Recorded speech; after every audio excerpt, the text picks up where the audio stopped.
sort of has resonances of Toy Story's The Claw, the clapper. It's coming for you. Oh, my goodness. Yeah. Okay. Well, here we are, right back in it. Welcome again. As if we never left. Right. Well, we don't. This true. is the dirty little secret. We're That is just true. stuck here That's in this true. room. We just have like what you can't see behind, or I guess that way behind the cameras is like just rows of different black t-shirts and other, like my same like 3 shirts I tend to always wear. Yep. Which I will, it does get funny because again, most people listen to the show, as much as we want to get people to watch more of it. It is funny. Every time I see all like the YouTube shorts, wherever, I'm like, it throws me for a minute because I end up wearing the same stuff over and over and over again. And I do. I know. I mean, because this is my brand and uniform. So even this morning, I was like, I have like the same blue T-shirt on that I wear a lot. I've been wearing. I think you're rubbing off. Like I'm like, right. Yes. I'm starting to just conform to wearing. Although I've got to say, and you know this, I recorded another podcast. Yeah, I sort of went away from Modem Futura earlier this week to another ASU podcast, which is airing in a few weeks' time. But because they had a black backdrop, I could not wear my black T-shirt. I noticed and it threw me completely. You had like a light blue. It was like a bluish, tealy blue color. It was. It was a nice shirt, but I noticed it right away because but normally I was not in professional mode. That's right, because that's like for anyone who has spent enough time working around Andrew, like when you're not in black is when you're not normally working. That's exactly it. Like there's a code here. Yeah, and so it did throw me because you had a jacket and you had all this stuff. But I was like, but there's a blue shirt. I know. And I had that. I didn't ask you about it at the time, but in my mind, I was like, oh, he had to switch it up for some reason. I did, yes. That it's pretty wild. But yeah, but yeah, what you can't see, yeah, you just have it's like it was like Mark Zuckerberg sort of made like that famous on like the tech industry of like always wearing the same gray T-shirt and a hoodie, like every and Steve Jobs even going back, right? Oh, I know, yes, the famous black like turtleneck with like it was some.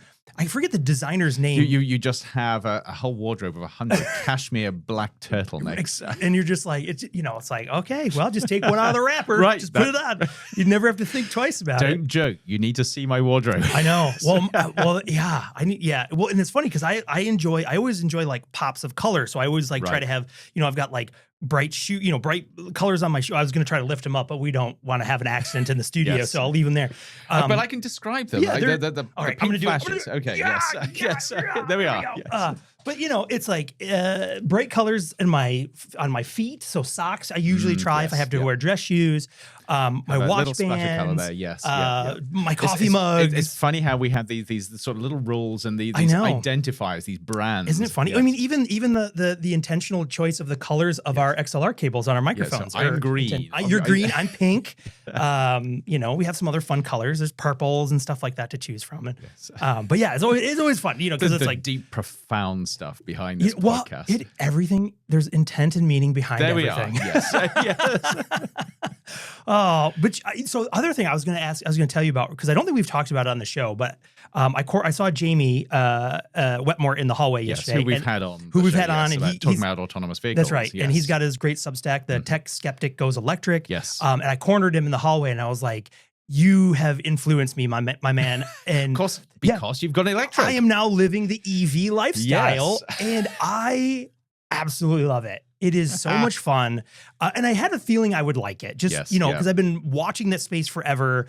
Again, here in the Phoenix Valley, I feel there's no surprise. I've shared a lot of stories of the Theseus's BMW that I own, right? That I've replaced every part on that. That's right. Nothing is original. Nothing is original except for its gas guzzling ability. Right. And so I've been, increasingly feeling like I need to make the switch. If anyone should, because we have 2 cars in our family. One is still a regular, combustion engine.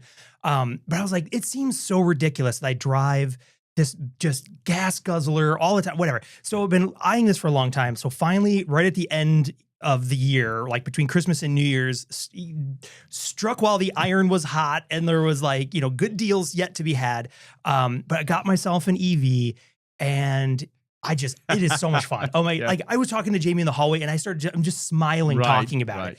Not for everybody. The infrastructure is still has a long way to go. I was going to say, we need to have a whole episode on this to find out how you're actually dealing with the charging and how you're building that out, or whether you are going out to the parking lots with the charging stations. Yep. And so, and part of that was the pre-work because I knew about, I didn't want to get caught out. So wait, we discover you've had a charging station in your garage for the last 2 years, just waiting for this moment.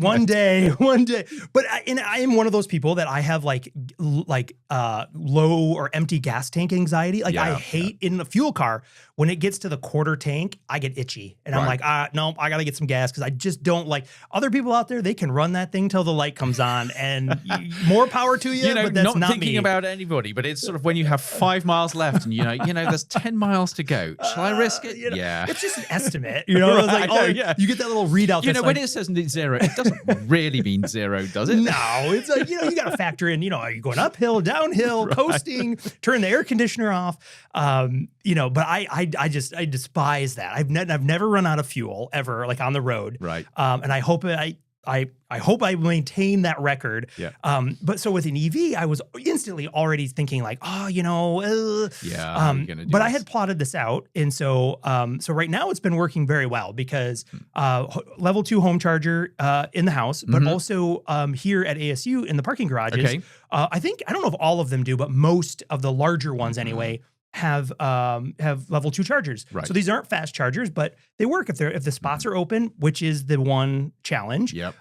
You roll in and you got low battery and you're like, right, somebody else is in your spot. I'm like, there's 2 spots in my garage. And sometimes you get up there and you're like, no. This is where I come in one day and I see the 100 feet of cable running from your office to the parking lot just out here. Like, why Trickle is there charging? Yes. Why is there just to give you that extra few miles? Who's put the extension cord out the window? Right. And I'm down there like, hi. Which you can do. We're close enough. I know we just prize probably that, could. Yes. Yeah. Find a window that opens. I think it would break some codes because I think all these windows have been like sealed. But hey, you got to charge. There we are. Yes. But I will say though, it is funny because you roll in, and the minute those 2 spots are taken, the amount of I don't know who owns those cars, but the instantaneous hatred of that individual because I'm like, you took my spot. I needed that. And it's like you're going to end up stalking them. You're going to be there sort of at a stakeout. It's almost like it's like EV charge shaming where I'm like, let me see your battery level. Yep. What is it? Right. Because if it's higher than yours, right. If it's over 60%, get out of that spot. I need it because I'm crawling into the parking ramp at 23% or something. No, but this makes office wars in academia seem trivial. You've now got electric vehicle parking lot wars. That's right. Like when you're fully charged, you better get out of that spot. Right. Yes. I don't want to find you camping. It would be the tell would be like on the cars if they have an external display, right? So it's like this. You can unplug this car because it's at 89% or something. Until it gets to then, it's just the snarky Post-it notes that you leave on the windscreen. That's right. And it's the same cars every time. So I'm like starting to figure out these people's schedules too. I'm like, I know on Tuesdays and Thursdays, those 2 cars show up early. Yeah. Well, actually, you need to think creatively about this. You just get one of the little Apple sort of fob trackers and just slip it. Yeah. I could just start committing all kinds of crimes. Right. There's many ways to make this problem go away. Anyway, I guess we didn't set out to start talking about EVs. No, but we should. Ideas. We should come back to it, and we'll grab. Yes. Maybe we can grab Jamie to come back and talk about it as well because I've just been finding the transition. There's a few things you have to learn, but I was already pretty primed for it. But like having made that transition, it is a bummer when I have to go back to a gas car. How interesting. Yes. Just instantly, it has made driving fun again, like in a way that I did not really expect. So, amazing. But that's not what we were going to talk about today. Yes. At all. And you brought some goodies in, but maybe we'll do the cold open. Yes. We'll finish this. We'll put a bow. Because we've got a potpourri of stuff. Yeah, we'll put a bow on this cold open and we'll get the show started. But I thought today would be kind of fun because I think one of the things that sort of jumped out as a spark was again kind of going back to history to talk about the way we think about the future and the way we think about retroactively thinking about the future and the past. Right. And then how does that internalize your way out of that one? And how does that I'm not trying to, I'm just trying to tie this into a knot.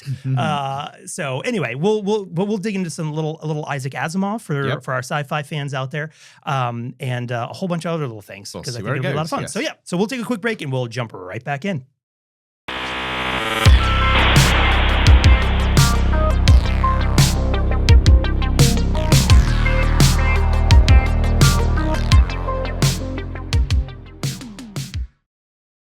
All right. And we're back. And we're back after that extensive break. I'm Sean Leahy, joined by my amazing co-host extraordinaire, Andrew Maynard. And that means, hey, this is Modem Futura, the show that explores the intersection of technology, society, and the possible, probable, and preferable futures, asking deep questions like what will it mean to be human in the future? And also, maybe by extension, in the future, asking what did it mean to be human in the past? I know. It's actually incredible. I know where we're going with this, but the fact that we have... Good, I'm glad one of us does. Well, I think we do. But we got documents from 50, 70 years ago where people were documenting how they were thinking about the future. So we can look back and sort of see how that helps inform where we are now and where we're going. Yeah. I mean, and one thing, just to kind of set this up. So one of the things that I think will be a lot of fun is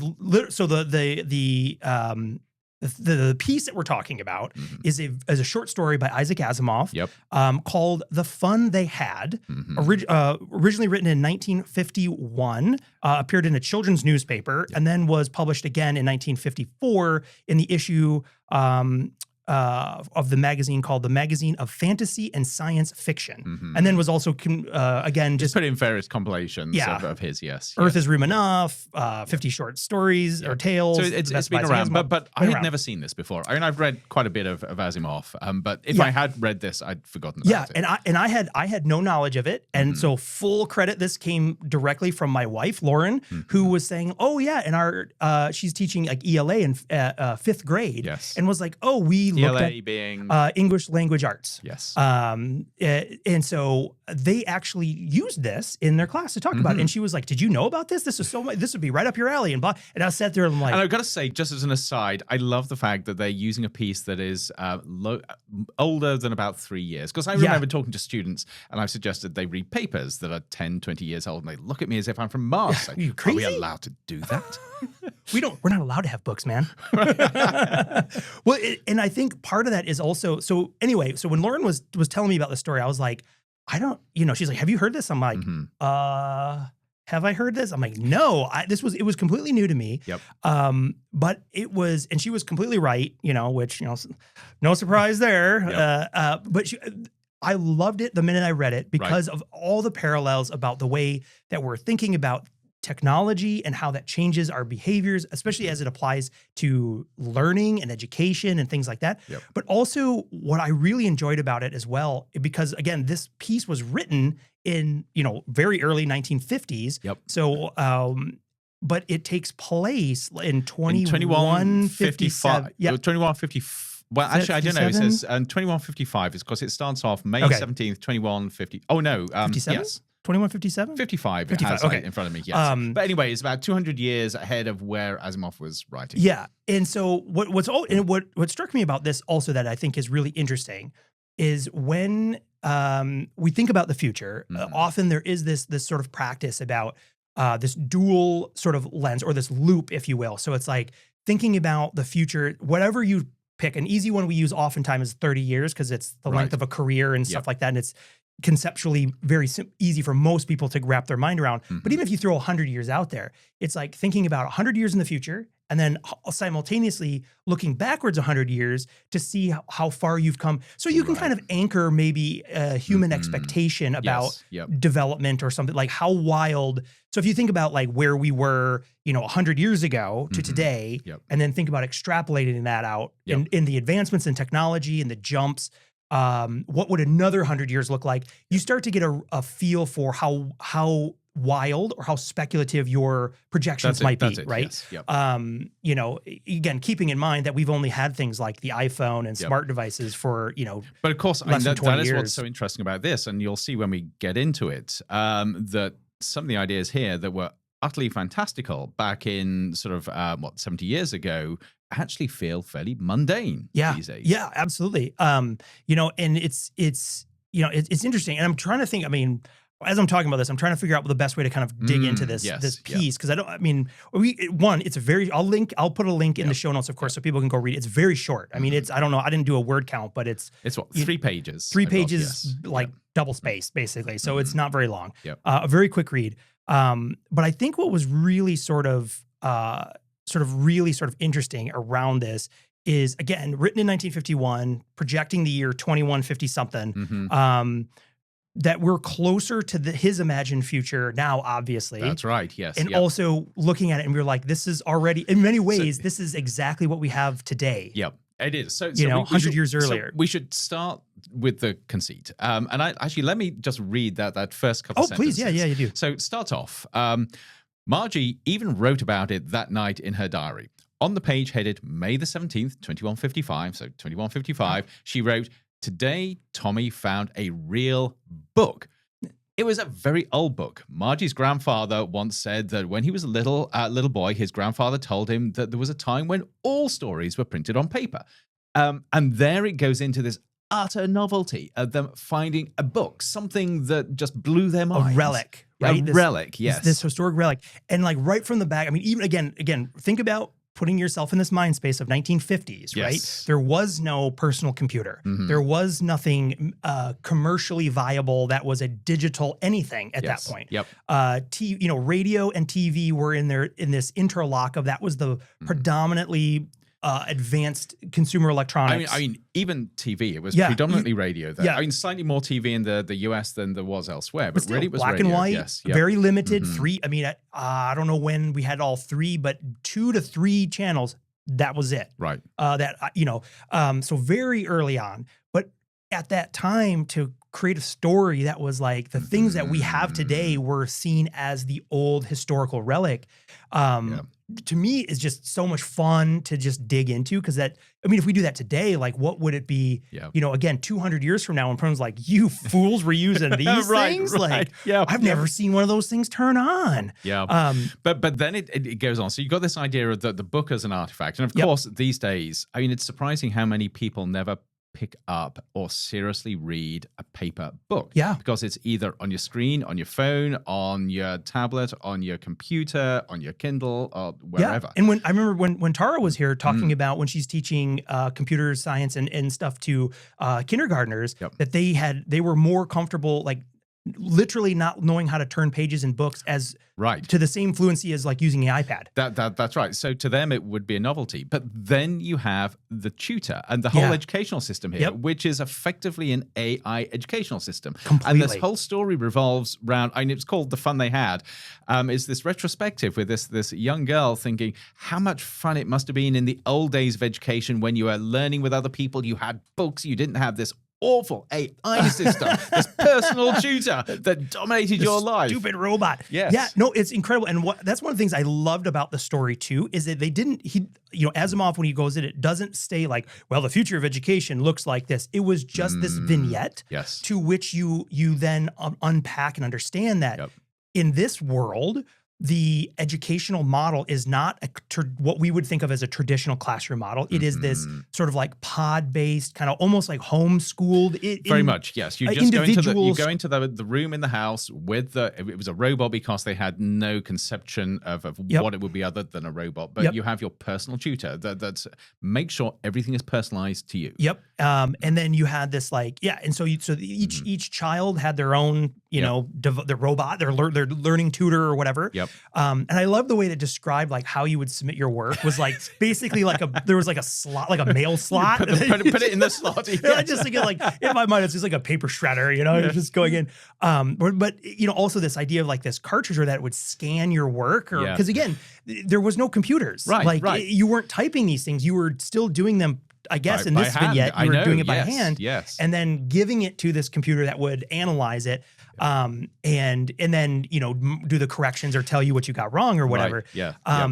But what starts to emerge also is this idea. So you have this sort of instant call to this nostalgia of like these amazing, what it might have been like to learn. And as they're sort of learning about the book, these sort of like really interesting revelations. And I pulled a bunch of like these little quotes from there, which is what, when they turn back to the page before, it had the same words on it as it had when they read the first time. And they're like, there's some other comment about like the words don't move around and jumble up. And you're just like, oh, that would be such an odd novelty. But then the boy in this sort of says, what a waste. What a waste. Why is it just the same stuff again? Which you're like, well, you're right. Because if it's just a slate, or if you think about it, like why would you dedicate an entire page to just one static piece of text or something? Yeah. And then so it kind of goes on. And so you're seeing that sort of unfold. Again, sort of that mystifying, like, why would you do this and how did it work? But then also the sort of juxtaposition of the teacher and how they're like, oh, it used to be, I think in the story they say something like it was a man who came in and taught or something like that. And they're like, there's no way a man could come in here and teach. No way a man could. So yes, you've got to sort of interpret this as a person. Yeah, There's no way a person could know everything they need to know to teach. Yeah, inconceivable. And it was kind of funny because at a point too, they're almost like I know people, they're not smart enough to teach. Right. And so again, this idea of like, how could you have a human teach us when because all we know is this, this educator robot, mechanical teacher who knows everything, knows everything. And so, it's just, so that picture starts to sort of emerge. But it's also the disdain for the mechanical teacher. They hate it. They hate going to school. They absolutely hate it. And so you see and so instantly there's also that piece too, which is layered in, right? Which is like, it reminds me, grass is greener, all this good stuff, or this other, I've heard another way is wherever you go, there you are. So it's like, if you hate those things, even if you're plucked and put into this fanciful sci-fi future, still going to you'll still bring all that with you. You're still there. But I think, of course, you say this these days with all this push towards personalized sort of AI-based tuition, and it's very hard to find anybody who will admit that maybe students won't enjoy this or won't like it, because the idea is this is going to be so amazing, so wonderful, everybody will lap it up. But will they? But will they? Yeah. And I think because we have this promise, right? Like this promise of using AI in educational systems or developing again, air quotes, because it's hypothetical, is the perfect individualized tutor, right? The digital prime, or you see lots of slices and versions of how people have approached that with this idea that if the technological systems were advanced enough, it would know everything pedagogically it needs to know. So it knows all the content. It would know, well, I guess that would be just the content area. Pedagogically would know every way to teach you. It would know everything about you, what level you are, how you learn, how best, your emotional state, so that it could tailor all of these things constantly in real time to deliver you the perfect learning experience all the time. That's the promise, right? Now, I think there's a lot of arguments to be made that is an impossible, an impossibility. Given it's a myth that people who don't fully understand the nature of learning and education will buy into, because they think it's just a mechanical process, or even just human cognition, right? The fact that we still don't have a clear, definitive map of how that stuff works. Anyway, but so there's this promise, and I think one of the things that I like about this story, again, super short, so a lot of it we're pulling out of just the few words that are really in there. But you start to see that there is, so Margie, the main character, you start to tease out that she's having difficulties in school. Not only does she not like it, she's being razzed and teased by Tommy, the other kid, for being like, you're kind of, geez, you had to read that 4 times. Like, you're not very smart, are you? And so you what starts to emerge is a little bit of this background that she's actually kind of struggling academically in the class. And then it emerges through those struggles that they have this county inspector, where it's like, Margie's a human, presumably a human who basically is like, well, let me tune up and adjust your mechanical teacher, recalibrate. The gears must be off, and when the gears are off, it can't. I love, so this implicitly here, this goes back to the idea of the mechanical Turk. It is all mechanical. There are gears there that determine. Like we gotta grease the gears on the old teacher here, and it uses punch tape. Exactly. Because again, when you think about the computing, which is the perfect time, mechanical Turk idea. The idea is you push this punch tape in, and it tells the gears, the mechanics, where to do, where to go, down to a really fine level. And so you start to see this, and then so you're starting to see that even in this, again, futuristic model of individualized education and all this kind of stuff, the child is struggling, and the system can't really figure out what to do. And this theme that emerges, right, is that even though you have this personalized pacing and this idea of this, again, kind of falling into this concept of no one is I don't want to use this term, no child left behind, bringing up those old feelings. But this idea that, everyone is personally attended to, the mechanical teacher is doing worse and worse, and the system can diagnose that, but can inspire her to do any better. Right. Yes. And so it's like, wrong, Yep. try again, kind of thinking about it in this very mechanical way. Yep.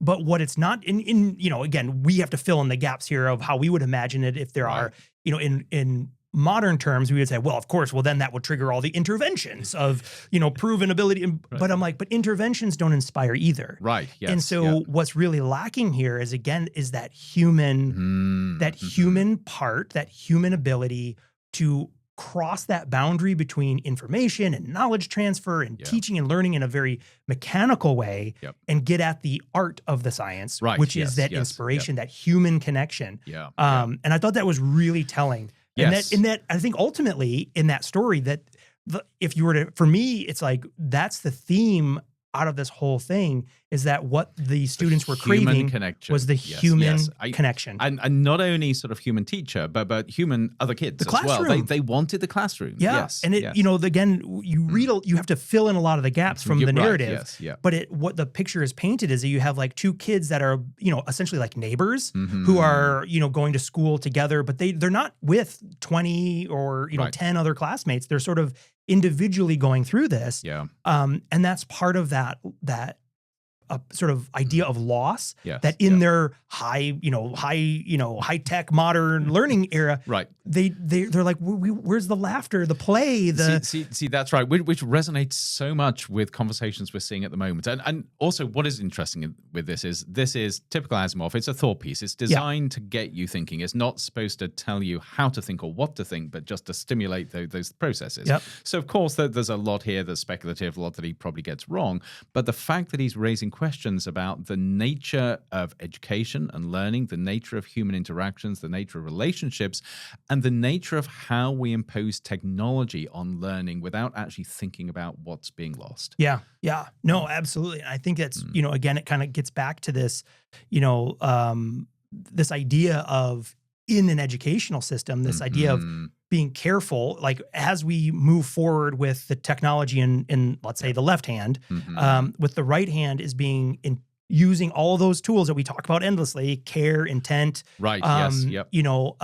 specifically so that we don't lose the curiosity, we don't lose the creativity, we don't lose that human spark that ultimately is what is inspiring and gets people all geared up and excited to learn. Then of course there are two little twists here which I find fascinating. The first is this is great for stimulating conversation, especially around AI and agentic AI. Although also, I find it fascinating that we're now in a position with AI that nothing we're seeing at the moment was predicted by science fiction writers. The idea of transformer technologies and large language models, something completely and utterly new. And there is the question of whether these technologies will be able to emulate that human relationship and connection to such a way that they actually get around some of these sort of mechanical limitations. And I know there are a lot of people that hope that. I think the jury is still out, but I think this does change the landscape. And I think that's part of one of those very challenging nuances that is going to be with us for some time. Which is even the systems we have, even the ones that are at present in January of 2026, can do a really good job of emulating those. But that's not the same thing. Right. And so, you would like to think it isn't, because you would like to feel there's something special about you as a human. I still go back. I still go back to my own PhD stuff was dealt a lot with social presence. Right. And so you can help. Short of actually being in a room with somebody and being able to physically feel their presence, you can have next best, and you can have this, this gradation that goes from very high to very low in terms of social presence. And in kind of twisting that a little bit with AI is like, it can get you a next best that can be pretty decent in certain scenarios, especially if your communication was already being technologically mediated. So if you're chatting with somebody online, chatting with a AI chatbot can emulate that experience really, really well. Even multimodal with things with audio and video and these kind of things. But again, those are always second best towards the in-person sort of presence of people. And so that piece is, I think, one that is always sort of interesting as we continue this idea of, can we just have this AI you know, because again, I mean, to be honest, that's what we're being sold. Right. I mean, all the big AI companies for sure are pushing on that heavily, and wanting to sort of see that going. But it's like, you know, but again, that raises questions. And even in going back to the short piece, you know, this narrative that, again, brilliantly, it makes you think, right? Because it's asking these questions, right? It sets up this vignette of this kid who has an individual tutor. But what about everybody else? Yeah. Like you don't really get a sense of what the economic outside? status. Yes. Are these two privileged kids? Does everybody else have to everybody schlep have it with them? whatever? Yes. Where how does that unfold? And that's not addressed. It's not nothing. There's no point about that. Yeah. But it makes you wonder about that because of course that's a major issue with all of these technologies. Yeah. But yeah, and then thinking about again this idea of like what new responsibilities emerge in these futures. You know, again, if we automate teaching, automate learning, I need to automate my brain because I'm like I'm pausing here. But like if we automate these, who's responsible for? But it also gets down to the fundamental questions of why education? Why do we learn? Yeah. And you can, of course, look at this multiple ways. And a lot of people will say, well, it's for personal enrichment, it's for personal empowerment. But actually, the whole educational system here is developed so people can get jobs and make money for society to increase GDP. It's all about your ability to be a cog in the machine to make money. And because of that, it is easy to slip into the mode of thinking where you say, well, we can give people the skills to make more money faster mechanically just by giving them AI, by giving them the robot. But if education and learning are about more than that, they're about fundamentally what does it mean to be a human and a thriving human within this society? Yeah. There's got to be a human aspect, a human element. You've got to have connection between you and the person that's teaching you or mentoring you. You've got to have emotions, empathy. Yeah. You've got to have the ability to hurt them or to excite them. And the same the other way around. If you don't have that, you don't have that complex negotiated relationship. Yeah. Well, yeah. And we can't ever talk about education without me slipping back into the invoking. It's like a drinking game. Okay. Which one is it going to be? Sean's evoking Dewey. Right. But again, I mean, coming back, Dewey's 4 natural impulses of learnings. Every human, regardless of just as a product of being alive, we share inquiry, communication, construction, and expression. Right. And I think about that again within this context is, to your point, like what is the point of this experience and where do you sort of have these tensions emerge between the personalization of learning versus the shared experience? Right. Yes. Right. Yep. And because even if you go back and think, someone was just talking, we were just talking about this the other day, is like, when you look back on your own experience, what are those sticky moments that still resonate? And it's interesting. A lot of them I find are those shared experiences. Right. They're the simulation thing that you did as a class, or I find it less and less about that one lecture on module 4 from 1998. Maybe engineers remember some of this. I mean, I actually no, I do remember one or two things, but there's very little in lectures that I actually use. Yeah. It is that sort of emotional memory and experience that sticks with me. Yeah, or even like and again, some of that shared experience of like a really difficult class. Yes. Really difficult content, a difficult professor or teacher, but it's the shared experience of like, we all survived, Leahy's class. Right. Can you believe it? Right. But it is interesting that, but that raises that question is as we continue, or if we continue to force and prioritize personalization of learning, which personalization of learning is not a bad thing. Right. But it's when that starts to eat or consume all of those other experiences. See, that's right, yes. What do we lose when everyone learns different things at different times and no longer has those shared experiences? Right, yep. Are we unintentionally creating all of these fractured islands of educational experiences to which it's increasing loneliness? And because you're like, again, one of the best, as a teacher, right? One of the best ways when you're learning something, and I'm revisiting a lot of 5th grade math right now with doing helping homework with my own kids. But it comes down to the best thing is like you learn it, and one of the best ways to like cement your learning of it is to turn and teach it to somebody else. Right, that's it. And if you're all in different places, you can't do that. Right. Necessarily. You're losing something.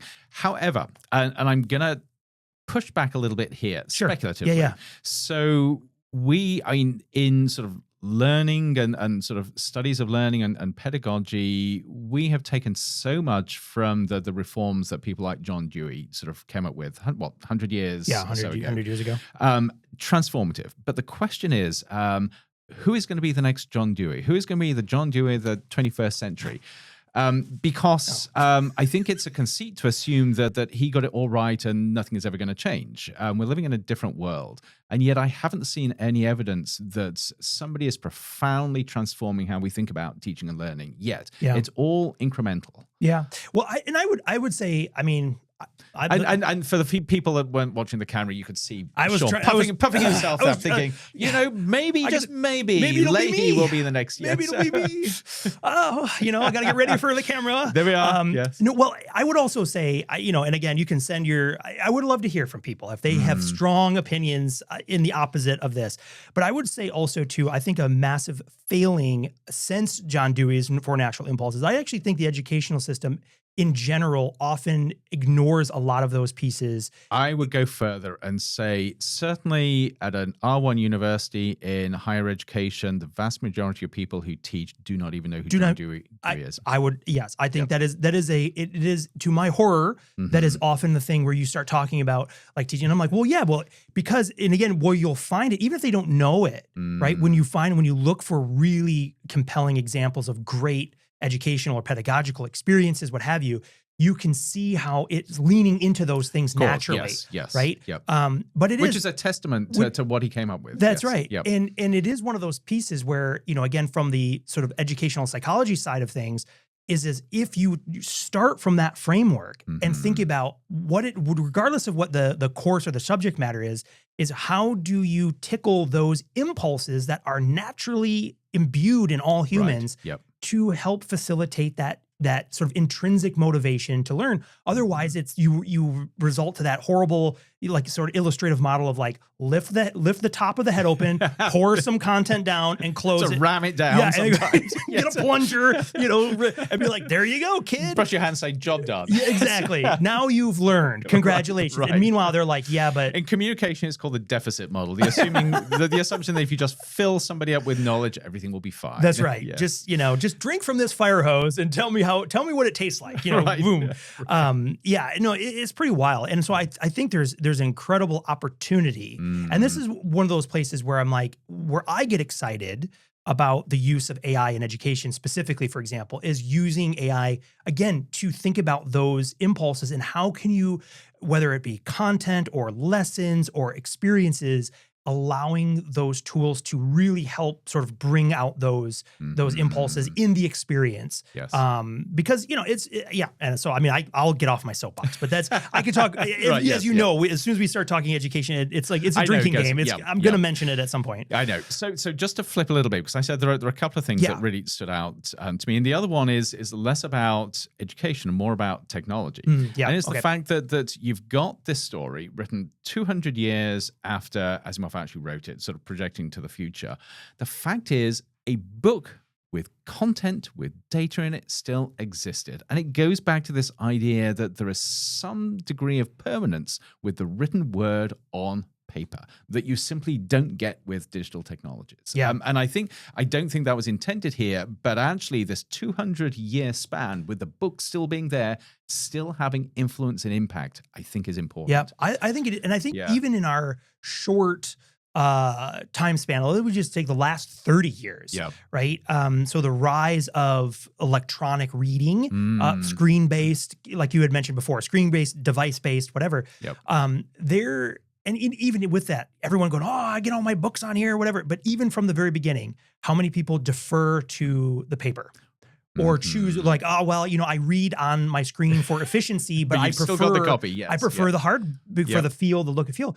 But also, even just from a technological interaction, it physically is different to read something on a screen that is projected light. So what you're seeing, even just physically, when you're reading words on my laptop or whatever, that is lights coming from like an LED little pixel being shown at my eyeball.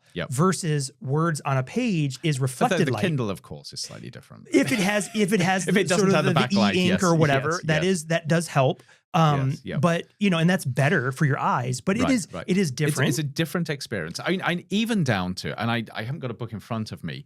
I happen to have one. I happen to have one right here. I like the look of this one. This is a fantastic book. If you haven't heard of it, AI and the Art of Being Human by Jeff Abbott and our very own Andrew Maynard. Putting the wonderfulness of the book aside, when I read a book, it's a tactile experience where everything about it tells me something. So just by looking at the width of the pages before and after where I'm reading, I know where I am in the book. I can flip to the front and I can see what the book is about. I can flip inside the cover. I can navigate this in non-linear ways that actually add a richness to the experience and to the information that I'm gaining that you simply cannot get with something on a screen. And it's that non-linearity, that sort of, you're looking at this in multiple ways simultaneously that is incredibly powerful. Even having two pages open like this, I can pick stuff up in a non-linear way from that space that I simply cannot do on a screen. Yeah, I would agree. I mean, that's one of the things, I mean, what I enjoy as well, I think that was the first thing I was thinking was, is that I notice directly as a loss when reading on a Kindle or whatever, is like, how much more do I have? Or if it's a little bit like your fuel anxiety. You're reading a book and thinking, have I got 2 pages left? Is it 200 pages? Where am I? In a similar thing, I have this weird thing. I can't stop in the middle of a chapter. So I can't. So like what I'll have to do is I'll find the end and put my finger there. And then I can feel, I'm like, okay, I'm getting tired. My eyes are getting heavy, or maybe you're just not interested. And you're like, but I got to finish this thing. So even that, but all of the sort of ambient information that you're getting. And it's the visual cue. So have you ever found this, that you've read something in a book and you want to go back to it and sort of to find it, and you know where it is visually. You know sort of the feel of the book in your hands as to where to look. This was that experience of mine trying to find that quote in the Jurassic Park book. Was I knew, like, it took every electronic version, couldn't find it, couldn't do it, and it was only once it was like I finally got like a marker of like where in the entire story is it, and then it was physically. I was like, I'm going to the back, and I found it. And now it's the same thing. If I try to look it up, you'll never find it. You'll never be, because there's so many versions and so many printings of it. You'll never get a page number, or anything. And even the Kindle versions don't even use page numbers, right? Because you change the formatting and you got, you can increase and decrease the total page numbers by what font size you use. But even still, right now, it is physical. It is like I can go right to it. I know where it is. Even just cracking. I mean, how many times when you do this, do you crack the book on like just a whim and you nail it? I know. Yes. And you're like, wow, that was, because it's like it's a memory. Intelligence. It's an embodied. It's a physically embodied like marker between that you're doing subconsciously. Which you can't do. And again, I think about this tension between efficiencies. Like, yes, if you're taking notes for a paper you're writing or you're doing whatever, it might be more efficient in a digital format because going from, reading, copying, pasting, quoting is faster when everything is happening in one sort of medium. But that's not the same thing as, again, that loss of what does it feel like? Because again, and if you're doing this, I think the argument I would make too is everyone's going to have their own point on this. A book way different than printing out a PDF. I'm going to say right now, academic papers, they can stay on the screen because I would even sort of push back that. Yes, everything is very different, but occasionally I'll find myself, if I'm providing sort of notes and feedback on a student's paper, I'll print it out and actually write handwrite them because it's a very, very different experience interacting with it in that way. It is. And it's weird. I will say this too. And then, again, there's people out there that are going to have all kinds of different experiences. I do find when doing purely electronic feedback through either like whether it be a Google Doc or track changes or whatever, it's really weird.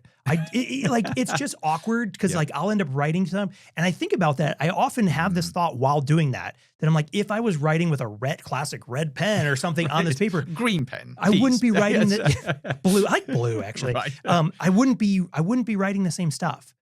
And it changes everything. It changes the way. And I often have this thought while I'm doing it, but then you're like, I got 49 others to go. So it's happening like this. It's the lack of friction and it has to go the back speed and the efficiency. Yeah. Well, and also the container, right? That it's like it has to go back into Canvas or whatever, and it's easier to do it in the platform than to scan it and do like. But again, we're sacrificing something that is innately human, I think, for efficiency. And of course, I'm thinking through this, and I'm sure there are going to be people who say, there was a time in human history where we didn't have books, and in fact, books were considered to be evil. Yeah, true. So surely this is just an artifact that we've learned to deal with, and there's certainly some truth in that.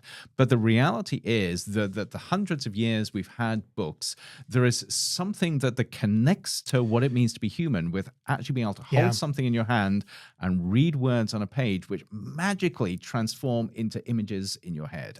Which in itself is something quite unbelievable. It is quite amazing. I mean, the sort of that pithy idea of, especially with like science fiction books or something like that, the best graphics chip is right in your head, which is so true, because I mean, nothing at present, nothing can compete with the power of imagination and all this kind of stuff. And it is interesting. I mean, I would also argue too, I mean, just as human beings that live in a, as far as we can tell, a real world that we're physically embodied in, there is a massive connection between the tactile feel of things. Again, because this is also one of the ways in which we explore our world. I mean, it's not just visual, and that is something you lose when you're interacting through a 2D screen. In that sense, is everything becomes visual, but not everybody. But again, you lose those other signals. You lose those other. And of course, this is exactly why companies that are developing AI and researchers are now looking at embodied intelligence. The realization there's only so far you can go within the digital domain. That for a true AI or a true intelligent machine, they have to be able to experience the physical world and understand it sort of tactilely and viscerally. Absolutely. And I think, kind of even going back to like my recent, we did a community of practice. I got to wear the Vision Pro again because it went that way. But people were explaining, they were like, well, why would you even wear that thing? And what I was explaining to them was about the ambient computing ability and the spatial computing to be able to put information. And that is the high-tech version, but it's bridging that gap a little bit of being able to give me in my physically embodied space other information that I want or to do. And so that, to me, is invigorating and has some definite benefits. But I also think, when we talk about this, there's this other side, which is, and then we can kind of wrap this up. I'm looking at your toys, which is also the nostalgia problem. Right. So there is this. So while on the one hand you have this tension of like we should make all these new systems, but then you have this pushback of we should really go back to books. And you just dreaming about sort of days the way it used to be because that's how you learned, or that's how you did it. And so there is this. I mean, and to put it on the head, I mean that was even present in the Asimov piece was around Margie romanticizing about this nostalgic experience that she didn't get to participate in. But how would you know? Would that be any better? I mean, knowing what we know now. See, that's right. Yes. Right. Like if she was a student who was struggling, whatever, like just because she was back in this community, maybe she would have been inspired, but we don't know that. At present, we have this that model, and we know lots of kids fall through the cracks for various reasons. And so there's, it's sort of that, again, wherever you go, there you are. Even if that means going back in time, going back to the way that or this romantic, I mean, we have this all the time when you get kind of overwhelmed with the tech stuff. You're like, wouldn't it be better if we were just back in like. Well, actually, this is quite a good segue to the toys, which are really very trivial. But no, I think this is really important. And it's a counter to this idea that there is something special about books. Because ultimately, everybody has to decide for themselves within their own community what it is that brings them value, that allows them to thrive as the person they are within the community that they're in. Absolutely. And I think, we see this a lot. We see this push with a wave of emerging technologies comes like this backstepping. I remember 20 years ago, we were calling them hipsters or whatever, right? No one uses that term anymore. But maybe unless you're in Brooklyn or somewhere. Is that still a thing? I'm just showing my own age. I'm like, back in the day, we was hipsters. But but even today, right, we're seeing an increase of interest from younger people in analog film, which is like, I celebrate, not to replace anything, but bring it back. More is better. Things like camera, going back to like, not even just digital cameras, but fixed point and shoot digital cameras that aren't the phone. And I find this intriguing. Yes, and the Polaroid cameras, the instant cameras, yes. and cassette tapes. I now remember how awful cassette tapes were, and yet people are still going back to them. Because they're craving that analog. The reduced bandwidth, the hiss, the having to rewind them, the tape getting all tangled up, cleaning the heads. I'm like, what these kids are missing is taking remember the CD, the Walkman, the CD. The Walkman was the tape player. What was the CD version? I don't know. They had a CD Walkman as well, but yes, it was originally the tape player. Walking with a optical disc was the worst thing ever because I know they're like anti-skip technology came. You put that thing in there and it's like you just the slight jostle and there goes. No sound. This nostalgia is a powerful thing. I'm talking about this. And you go back to vinyl. The whole resurgence of vinyl fascinates me because, as you know, I am deeply into high fidelity. Yep, you're an audiophile, and I have a very nice turntable, and I love the sound of it. But what I can't understand is you take a sort of a 30, 50-year-old record and you put it on a cheap $50, $100 record player. It sounds awful. There is no way on earth you can wax lyrical about sort of the depth and the quality and the realism of the music. Unless you're somehow putting a psychological overlay onto it. And yet people do. It's the aspiration. It's the aspiration it's of how you seeking that. It's how you construct the experience inside your own head. That's right. Or work your way up to being like, well, now, see, this is why I need to get the better units. This is why I have to really invest because this one I have just doesn't cut it. I need the pro model. I need the X2000 or whatever it is, But speaking of nostalgia, yes, because I now having sort of trashed all this nostalgia stuff. Yes, I love it. So actually, there's a bit of a backstory here. So I have a couple of old iPods here, which I dug out for various reasons. But I was actually having a conversation. It may have been with students a couple of weeks ago when we were talking about this sort of wave of nostalgia with vinyl and with cassette, and they said, "Yeah, people are even going back to MP3 players." I was thinking, did they ever go away from MP3 players? But to the current generation, MP3 players are the equivalent to vinyl. Yeah. So it's wild, right? Anyway, as clearing out the other day, I came across two of my old iPods, this is a 2005 iPod, 20 years ago now. That's amazing. And I had to sort of put a new battery in it, ordered a new battery, put it in, and it's still got all my music on from when I last listened to it, which I think was actually 2016. So it's a while ago. Okay. But I have been deeply enjoying the experience. And it's crazy. The sound quality is good. Yeah. But there is something about the tactile process of actually going through, having a limited number of albums and tracks to choose from and choosing them, just putting them on and having this beautiful small light thing in your pocket, tethered to a pair of headphones. Yep. And that particular device as well, it's just a beauty. I mean, the industrial design of the classic, of the original iPod. For those of you who can't see, this is the 5th generation iPod. Yeah. Yes. Which of course, just looking at the metal, the stainless steel back, I just remember how scuffed those would always get. And this one really is. Yeah. And it would have this, it would take on this patina of just dullness from all the keys or whatever. I know. Yes. But again, I used to, because I'm not a case person, never have been. So my iPods, same thing. They wore their scratches with pride. Yeah. But yeah, what an awesome. And again, which is interesting for the kids out there, this has a hard drive in it. I know, yes. This is before they had flash drives. So you can't actually fit that much on. But again, one of the things that I really liked about this, which was part of that nostalgia, is it's the constraint of it, whether that be the vinyl record, right? You can't change what's been carved into the wax of this record. You put it on and you are more or less inclined to listen to at least the whole side. Right. Yes. Otherwise, if you listen for one song, there's a lot of you're doing a lot of labor there if you're switching songs. That's right. Yes. But also going back to those older MP3 players is based on their capacity. There was constraints of how much you could fit on there. Right. I remember I forget which one it was. It was the iPod super nano thing that didn't even have a screen. Yes. It was the shuffle. The shuffle. That's what it's called. The shuffle. Yep. And the point was you can't pick what you play. You just hit play and it shuffles it. Right. But it could hold, I think it was 128 gigs or something like that or whatever. So you had to be very I remember you're too full. You're no, I've been working for hours on this playlist. Putting your playlist together, yes. And so you'd be very selective. Yeah. And that, again, becomes this design choice of what albums, how does it, that's your expression, right? That's it. Yes. What songs am I choosing? Why am I choosing them? Whereas now AI does it all for you. You just pick a song on Spotify, and AI decides what happens next and what happens next, and you just go with the flow. You know, and that's part of the thing. I mean, I think we were just talking about this the other day is like, you know, now, because I have, when did I should look this up real quick. Apple Music, the streaming cloud-based version, when it subsumed iTunes, I think it was like 2014, it was somewhere right in there. I have to look it up to get the exact date.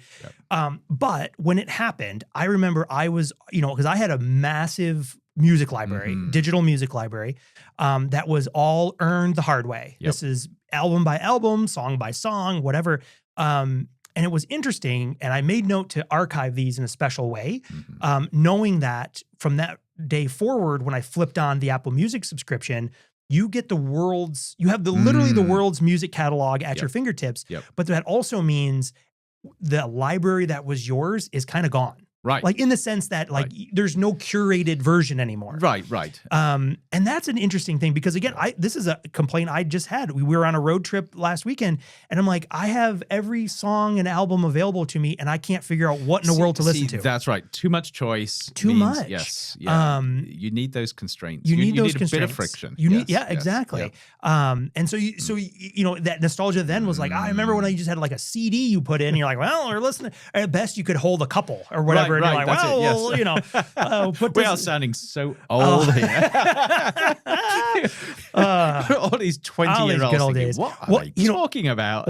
And I'll top it with this one too. We can kind of wrap up here. But this is going to be, I think this should start a new segment like old crap we bring in to talk about because we loved it. But also, God, the feel of that is just still so good. It is. And yeah, of course, the other one, I've got the really sort of big 160 gigabyte one. Oh, here, yes. All boxed up and everything here, which that will probably go. But I mean, it's a good testament to where the technology was. And if anyone has one of those, the original 5 gig the bricks with the red, that had it had the 4 buttons, that the buttons weren't on the wheel. And they were a physical wheel that actually moved. And it clicked. And it had this, it was just tactilely such a satisfying device.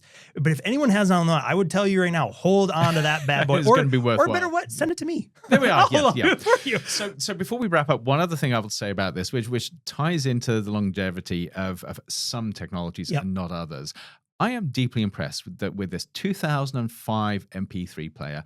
I can plug it into my Mac and open Apple Music, and it syncs. I can access everything on there. Everything that I stored all those years ago, I can add stuff to it. I can use it exactly as I did when I bought it in 2005. And that's also a testament to, like in this case, Apple, of keeping that backwards compatibility. Right. Yes. And also overbuilding things, right? The difficulty now with one of these, I mean, I haven't checked, but is like the 30-pin connector. I still have a couple of those. Which is like a proprietary connector. That's going to cost you $100 just on eBay. Just to get the... no, probably not. Otherwise, you're just stuck with whatever you got. And to be honest, it's a lousy connector. It is. Thankfully, they're wobbly. I do have a number of these, but yes, they're hard to come by. But and it's funny too, so like one time, I should bring these in too.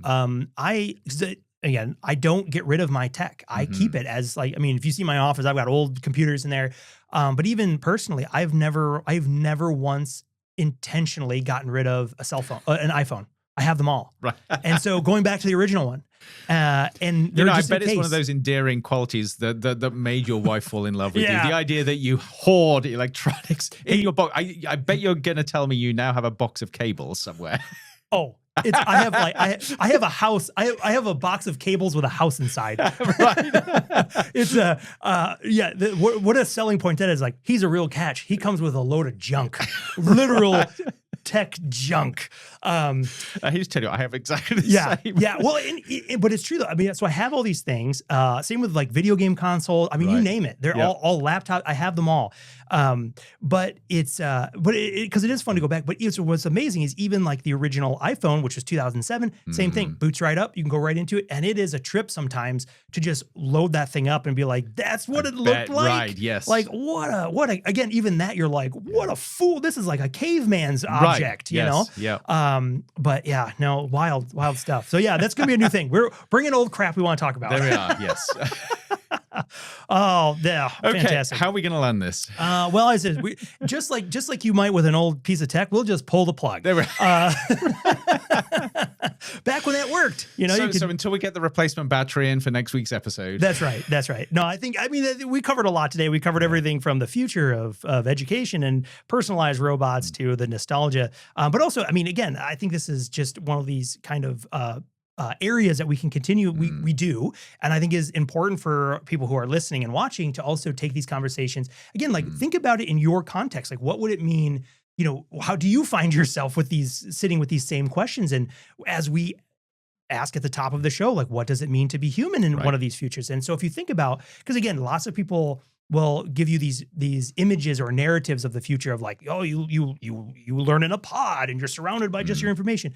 But is that really the future that we want to create? That's right. And where is the human in that? And always asking those questions like, oh, that would be great. But what do we lose? Yes. Or what could we lose? And how do we think about that in a way that, you know, again, carries that level of care and intent so that we don't end up in a place that we look back and go, whoops, that was a real left turn we made there and we shouldn't have, you know.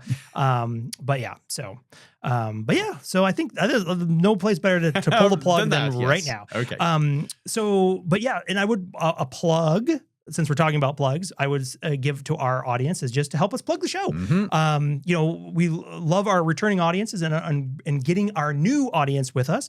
But again, we would really appreciate if you could help share the show. So giving us a subscription, a follow, a like, whatever your podcast players allow. But going one step further and leaving us a rating and review really helps just unbelievably important. Yep. And that's because those metrics, strangely, it's like why those two, I guess, are like the metrics, but that is what it is the best way to prevent me having to give Sean the Kleenex every week. Is it time for our weekly therapy session? That's right. Yes. Why don't more people love us? We have a great time doing this, and we love hearing, and especially hearing from new. Of course, we love hearing from everybody, but even, of course, new listeners and fans and part of the community of Modem Futura is always just phenomenal. And leaving us a rating and review is a great way to do that because we read all of them. I sit by the phone waiting for. I sit by the review board just waiting for them to come in. Yes. So don't let me. I don't want to be lonely. Come hang out with Sean. I don't know. Whatever. This is getting weird now. We're gonna pull a plug. All right. So from Andrew and myself, thank you for joining us on this episode of Modem Futura. And we'll see everyone on the next episode of Modem Futura. We'll see you there.